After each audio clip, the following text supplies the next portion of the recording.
Preview show సందర్భంగా జరిగిన తొక్కిసలాట ఘటనపై మానవ హక్కుల కమిషన్ సీరియస్ అయింది. ఈ ఘటనపై వివరణ కోరుతూ తెలంగాణ చీఫ్ సెక్రటరీకి నోటీసులు జారీ చేసింది. అదే సమయంలో బాధిత కుటుంబానికి పరిహారం అందించే విషయంలోనూ కీలక ఆదేశాలు జారీ చేసింది.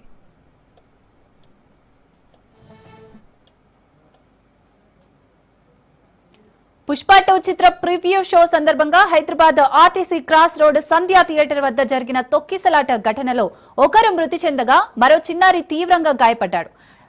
ఈ ఘటనపై మానవ హక్కుల కమిషన్ లో విచారణ జరిగింది. ఘటనను తీవ్రంగా పరిగణిస్తున్నట్లు పేర్కొంటూ సీఎస్ కు నోటీసులు పంపించింది. అలాగే చనిపోయిన బాధితులకు 5 లక్షల రూపాయలు చెల్లించాలని, బాధ్యులకు అలాగే వ్యవహారంపై నివేదిక సమర్పించాలని పోలీసులకు ఆదేశాలు జారీ చేసింది.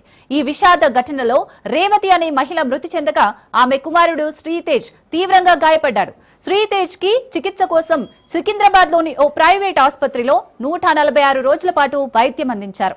చివరకు 2025 ఏప్రిల్ 29న ఆసుపత్రి నుంచి డిశ్చార్జ్ అయ్యాడు. కానీ ఇంకా పూర్తిగా కోలుకోలేదు.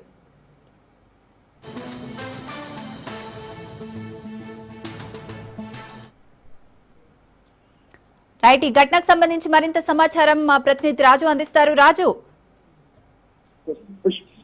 పుష్ప 2 సినిమా ప్రివ్యూ షో ఘటన ఏదైతే గత సంవత్సరం డిసెంబర్ లో జరిగిందో ఆ ఘటనలో రేవతి అనే మహిళ చనిపోవడం జరిగింది. ఆ ఘటనపై దాన్ని తీవ్రంగా తీసుకుని ఇప్పటికే రాష్ట్ర ప్రభుత్వం కూడా దాన్ని తీవ్రంగా తీసుకుని దీనిపై కేసు కూడా నమోదు చేయడం జరిగింది. అయితే ఈ నేపథ్యంలోనే మానవ హక్కుల కమిషన్ కూడా దీనిపై సీరియస్ గా స్పందించడం జరిగింది. ఈ ఘటనకు సంబంధించి తాజాగా తెలంగాణ చీఫ్ సెక్రటరీకి నోటీసులు కూడా జారీ చేయడం జరిగింది. పుష్ప ఏదైతే ప్రీమియర్ షో ఘటనలో చనిపోయినటువంటి బాధితురాలికి 5 లక్షల రూపాయల పరిహారం చెల్లించాలని చెప్పి కమిషన్ ఆదేశాలు జారీ చేయడం జరిగింది.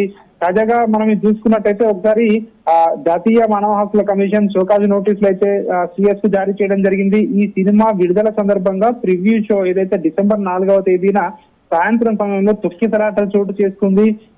ఈ ఘటనలో రేవతి అనే మహిళ మృతి చెందగా ఆమె కుమారుడు శ్రీతేజ్ కు తీవ్ర గాయాలు అయ్యాయి. దాదాపు బాలుని 6 నెలల పాటు కూడా ఆయనకు ఒక ప్రైవేట్ ఆసుపత్రిలో ఉంచి చికిత్స అందించడం జరిగింది. ఈ ఘటనపై ఇప్పటికే స్పందించినటువంటి చికిత్స బృందం బాలుడు వైద్య ఖర్చులు మొత్తం కూడా తామే భరిస్తామని చెప్పేసి కూడా ఇప్పటికే హామీ ఇచ్చిన విషయం మనకు తెలిసింది. అయితే ఈ ఘటన తర్వాత తెలంగాణ ప్రభుత్వం సినిమా ఇండస్ట్రీ మధ్య అనేక అంశాలపై చర్చలు కూడా ఇప్పటికే జరిగాయి. ప్రభుత్వం పలు కఠిన నిర్ణయాలు కూడా ఈ సంఘటనపై తీసుకున్నటువంటి పరిస్థితి కూడా మనం చూసాం. అయితే